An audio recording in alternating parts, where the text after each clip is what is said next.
Hi everyone, it's Summer with AstariaSen. If you are just joining me, please hit the subscribe button. If you are coming back, thanks so much for coming back. This is another version of the Witchy Wisdoms Wednesdays, which I am participating in for this Wednesday. It's going to be the summer solstice, midsummer, Litha, whatever you want to call it, which happens to fall on Saturday, the 20th of June. And usually it falls in anywhere between 20th and the 22nd, and actually the midsummer and the summer solstice are usually like the longest day of the year in Litha. I thought it's actually a little bit later in July, but people have incorporated it into midsummer.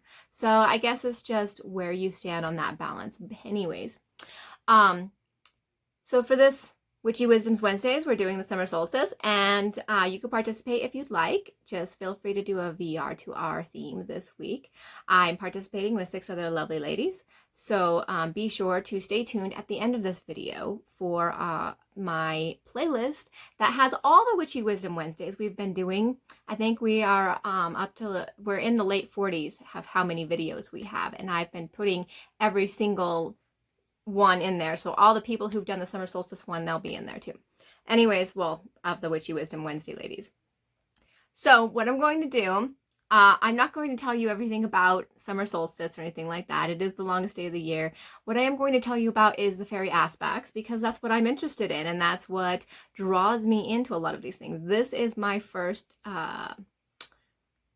experience actually celebrating the summer solstice. So I'm going to tell you what I'm going to do for summer solstice, but I also want to tell you what I plan on offering for the Fae. Lots of people do ask about offerings for the Fae. How do you connect with them? How do you make friends with them and stuff like that? And I want to be upfront and tell you that their friendships fickle. They will be friends with you if they want to be friends with you. You will see them only if they want you to see them. There is no other way to do that. There is no other way. However, if you think that there are Fae near you, fairy offerings are a positive way to reinforce a good relationship. And if you are trying to connect with them, fairy offerings and encouraging the fairy to come where you are or to your garden or an area, fairy offerings is a good way to encourage that relationship to get started. They are not, I don't see them as deities. They are a completely different entity. They have their own minds. They have a lot of folklore that goes with them. And I don't think they're always the same. We tend to see things like, oh, folklore said they were mean. Oh, folklore said they were cruel. And then you have the New Age stuff. Oh, it's Tinkerbell. They're sweet and innocent and they like glitter. But it's a mixture, honestly, and what you believe in, because Fae, the fairies, are ever-changing, just like any person would. They don't stay exactly the same all the time. They're going to learn, and they're going to grow, and they're going to expand in their own ways. So it makes sense that they might converge into this, both the folklore aspect and the modern terms for fairies. So just keep that in mind as you try to connect with Fae for summer solstice, because the veil is thin for fairy energy. Yay! And of course, fire energy and a lot of passion going on, right? So what I made for the summer solstice for my celebration on Sunday is a cookie as my fairy offering. They like sweet things. They like honey and breads and stuff like that. Even in the folklore, that's what you see a lot of people offering, is honey and breads and stuff like that. And they usually leave it out for the Fae. And if you notice in your home that, you know, things are coming up missing, or there's a little bit of mischief in your house, you're not really sure what's going on, it might be a fairy trying to get your attention, and giving an offering might calm some of that down. So keep that in mind as well. Okay, so I'm going to show you what I made. I don't make homemade stuff. I am not a good cook. Not a good cook. But I made a 3-ingredient cookie. It is, I wrote it down. It's 1 cup of sugar, 1 egg, and 1 cup of peanut butter. And they are peanut butter cookies. I like peanut butter and Faye like sugar, and I thought I wanted something that was disposable, edible, so if any of my animals got a hold of it or anything like that, it wouldn't harm them in any way. So I made little tiny cookies for the first time. Like I said, I am not a good cook. Really not a good cook.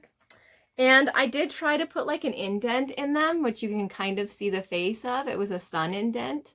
And some of them it came up and some of them it did not. So that's interesting.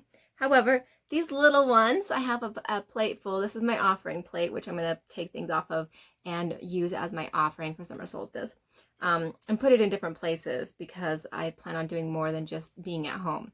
And then the extras I'll probably save for other offerings. So if you want to try to make those, you just have to put them in the oven at 350 for about 12 minutes. That's how long I put mine in for, is 12 minutes. Really easy recipe, so easy. Somebody who can't cook did it.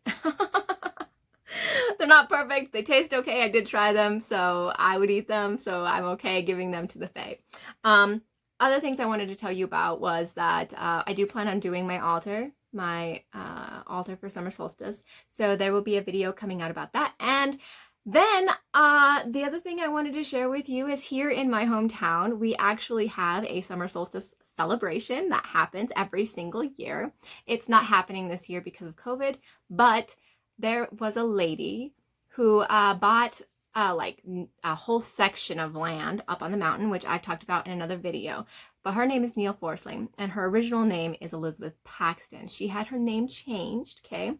She moved to Casper with her 2 kids. They lived up on the mountain until she died, and she donated, actually had contract drawn up, and donated most of her land to Natrona County under very specific conditions. Natrona County had to keep the things that were on it, had to keep the stories going. So there's actually like the museum, and they have to keep up with the museum.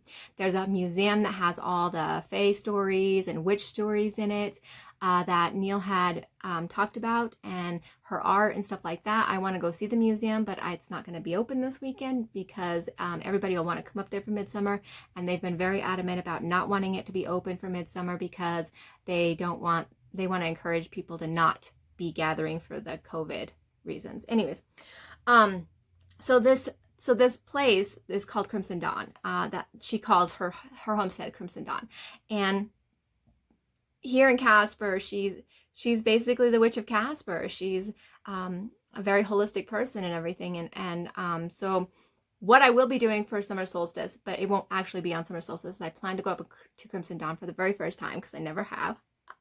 I actually had planned to go for the very first time to the summer solstice celebration this year, but COVID happened, so I've got to, kind of work around it.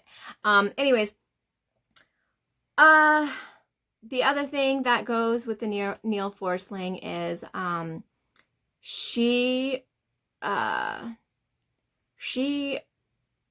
was somebody who did talk to the fairies. She did talk to other witches and stuff like that. There's a place called Crystal Cave that's supposedly up on the mountain that people haven't been able to find very well, but there's a witch that lives in it and a blind minstrel.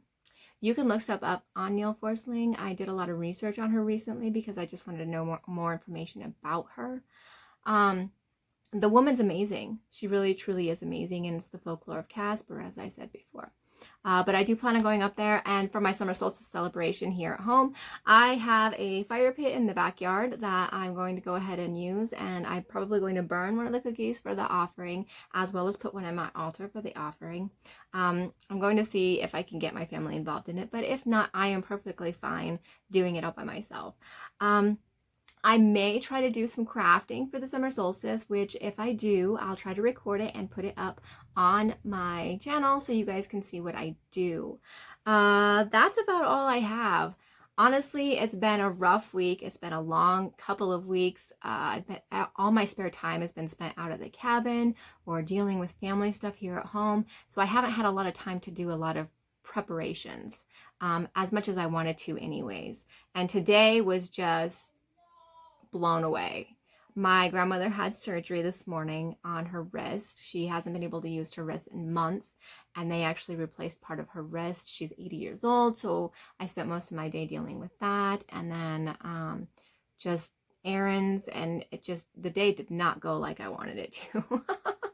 So I'm sorry about not having more crafty. I wanted to have more of a craft video for you guys, but that just didn't happen. Other things you can do for offerings. If you are a creative person and you are trying to connect with the Fae, you can give a creative offering. They do like creative offerings, poetry, art, stuff like that, but it has to be made for them. The intent is really important if you're trying to connect or you want to bring a friendship with them. Just keep in mind that they're not all nice, and they're not going to be your friends forever, and they're not a deity that's going to make everything happen for you or anything like that. They can help you with energy. They can help you with other things. They do have healing properties, and they have magical properties, but it's at their whim, not yours, just theirs, just their whim. And midsummer it's all about celebrating the sun, right? So bring that sun energy into anything that you do. Like I put the sun on my cookies. And I'm going to be making some sun water probably that I will sprinkle about, you know, for midsummer. And I got some candles that are related to the colors for midsummer. So all my altar is going to be decorated. Even my fairy altar is going to be decorated for midsummer because I do 2 altars. I may or may not make a midsummer goddess. We'll see if that works out for me. So whatever you guys do for midsummer, I would love to know. Please let me know in the comments. Like I said, this is my first time celebrating, so I'm not really sure like what all I plan to do or how it's all going to work out. I'm just trying things out and doing the best I can, but I do know I'm going to incorporate the Fae with it because I really enjoy working in fairy energy, and I want to include them into something that is special for me. This whole first year of me celebrating the Wheel of the Year has been just amazing, and I incorporate the fairies in every single Wheel of the Year moment that I do. So with that in mind, I'm going to go, not make this super long for you. If you make those peanut butter cookies, let me know how they turn out, because honestly, they're not that bad. They're crunchy, a little gooey on the inside. They look pretty good. I'm okay with it. All right, be sure to check out the ladies in the playlist, what they have going on for summer solstice and what they have to say about summer solstice. And let me know in the comments how you do your summer solstice. I'd love to know. Thank you so much for watching. Have a very great day.